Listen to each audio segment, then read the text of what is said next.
Good morning everyone, welcome back to my channel, welcome to a brand new vlog. আশা করছি তোমরা সবাই খুব ভালো আছো, সুস্থ আছো। এত সুন্দর একটা পরিবেশে থাকতে থাকতে না মনটা জাস্ট অসাধারণ হয়ে গেছে। চারদিকে প্রচন্ড ঠান্ডা একটা পরিবেশ, আর সামনে যদি এরকম সুন্দর একটা ভিউজ থাকে, কার না ভালো লাগে বলো? এই হোটেলের সব থেকে ভালো জিনিস হলো রুম থেকে দেখা এই ভিউজটা। সকালবেলা আমি সানরাইজটাও আজকে দেখেছি। উঠে পড়েছি সেই সকালবেলা 5টা 5:30টার সময়। আর সামনে সাদা পর্বত, আর তার সামনে পেছন থেকে ঠিক উঠছে সূর্য। অসাধারণ একটা ভিউজ, অসাধারণ একটা দিনের শুরু। এই হোটেল থেকে আমরা আজকে চেক আউট করে বেরিয়ে যাব সকাল 8:30টার মধ্যে। তাই তিনজনে ফ্রেশ ট্রেশ হয়ে স্নান টান সেরে চলেছি ব্রেকফাস্ট করতে। প্রচুর রকম আইটেমস ছিল, কিন্তু সব থেকে যেটা আমার পছন্দ হয়েছে সেটা হচ্ছে ম্যাগি আর অমলেট। স্নেহ তো ম্যাগি চাউমিন এগুলো একদম পছন্দ করে না, তাই ওর জন্য ব্রেড, বাটার, জ্যাম আর বয়েলড এগ, সাথে যদি কোনো ফ্রুটস খেতে ওর ভালো লাগে তাহলে সেটা দিয়ে দেবো। চলে এসেছি ডাইনিং টেবিলে, সবাই মিলে বসে আগে ঝটপট করে ব্রেকফাস্ট করে নিই। আর সামনে সাদা পর্বতের শাড়ি, দেখতে দেখতে কিন্তু খুব ভালো লাগছে। এই চলে এসেছে আমার ম্যাগি আর অমলেট। একটুখানি ভালো করে সস ছড়িয়ে একদম সুন্দর ঠান্ডা ঠান্ডা ওয়েদারে জমিয়ে এনজয় করি সকালে ব্রেকফাস্টটা।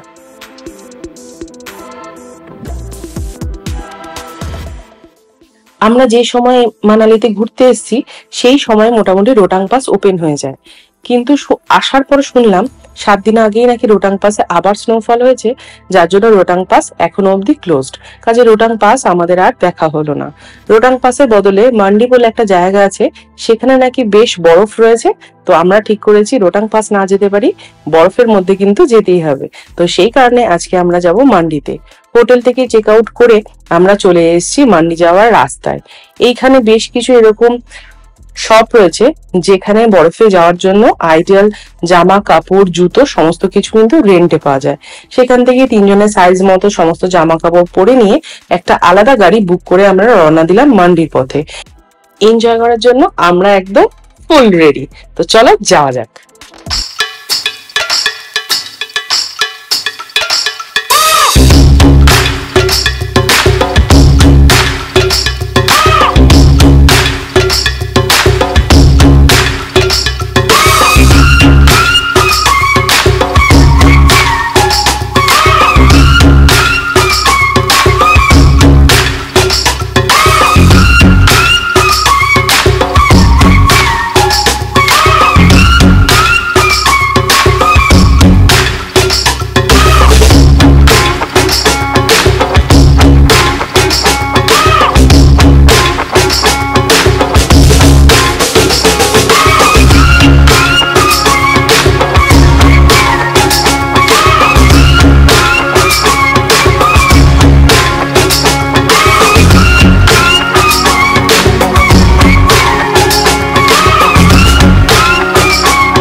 ডোডাং পাস, সোলাং ভ্যালি বা মান্ডি এই সমস্ত জায়গায় যাওয়ার জন্য কিন্তু আলাদা করে এইরকম ড্রেস এবং গাড়ি ভাড়া করতে হয়। মোটামুটি আমাদের শুধু গাড়ির জন্য লেগেছিল 6,000 টাকা। আর তোমরা যদি এখানে অনেক রকম ওই ইয়াকে চড়া, তারপরে স্নোয়ে জিপে চড়া, এই সমস্ত এক্সপিরিয়েন্স করতে যাও তার জন্য কিন্তু আরো খরচ লাগে। বরফের মধ্যে আমরা বেশ জমিয়ে আনন্দ করে নিয়েছি। আর এইখানে যে রিভারটা বয়ে যাচ্ছে সেইটার জলে কিন্তু একটুখানি পা চুবাতেই হলো। জানি ভেতরে মোজা টোজা গুলো ভিজে যাবে, কিন্তু এসছি একবারের জন্য কি এনজয় না করলে ভালো লাগে বলো? প্রচন্ড ঠান্ডা জল, বাট ক্রিস্টাল ক্লিয়ার। খুব সুন্দর লাগলো এই পরিবেশটা। বাট এত লোকের ভিড় হয়েছে না, একটু কিন্তু বেশ গ্যাদারিং হয়ে গেছে। তো যাই হোক, বরফে না যেতে পারি, এইখানে অল্প বরফেই কিন্তু রোটাং পাসের মজাটা আমরা করে নিলাম। সমস্ত কিছু দেখা, ফটো সেশন কমপ্লিট। এবার আমরা আবার চলে যাব মানালিতে। এখান থেকে মানালি গাড়ি করে পৌঁছতে কিন্তু লেগে যাবে প্রায় 2.5 থেকে 3 ঘন্টা।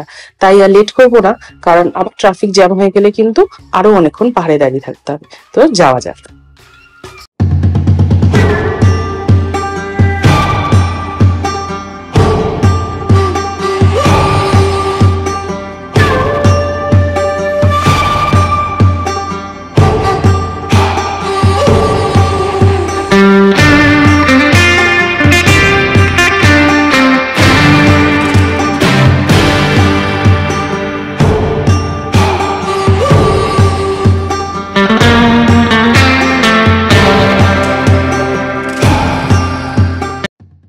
আজকে একটা স্পেশাল জায়গা বুকিং ছিল বলেছিলাম, এটা হচ্ছে সেই স্পেশাল জায়গা। এইটাকে বলে ডোম, এবং এইটা আমরা মেক মাই ট্রিপের বাইরে বুকিং করেছি, কেননা মেক মাই ট্রিপের থ্রু থেকে এইটার বুকিং হয় না। তোমরা নেটে দা গ্লাম্পিং ক্লাব বলে সার্চ করবে, সেখানে এই জিনিসের বুকিং তোমরা পেয়ে যাবে। এটা পার ডে মিনিমাম রেন্ট হচ্ছে 15,000 থেকে স্টার্টিং। 15,000 টাকা যদি তোমরা দিতে পারো তাহলে কিন্তু বেশ সুন্দর একটা অন্যরকম এক্সপিরিয়েন্সের মুখোমুখি হতে পারবে। সামনে একদম খোলা পাহাড়, ভীষণ ঠান্ডা একটা পরিবেশ, তার সাথে এরকম একটা অনবদ্য অভিজ্ঞতা কিন্তু লাইফ টাইমে একবার অন্তত সবার হওয়া উচিত। এই রুমের ভিতরে পার্সোনাল বেডরুম এবং ওয়াশরুম সমস্ত কিছু অ্যামিনিটিস রয়েছে।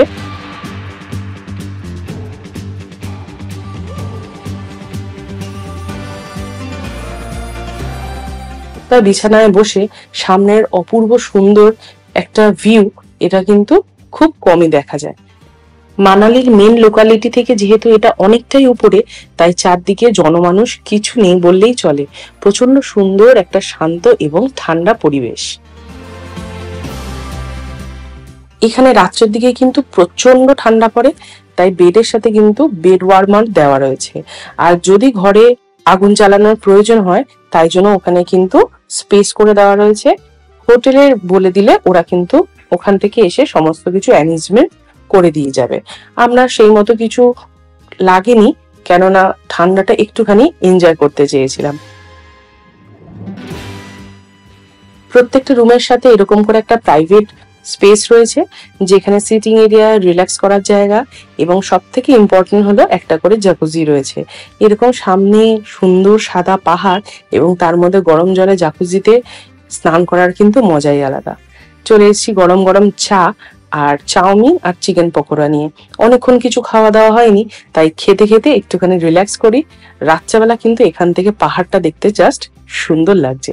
আজকের ব্লগটা এই অবধি রাখছি, দেখা হবে নেক্সট ব্লগে। ততক্ষণ তোমরা সবাই খুব ভালো থেকো, সুস্থ থেকো, আর আমার ব্লগটা কিরকম লাগলো অবশ্যই জানিও।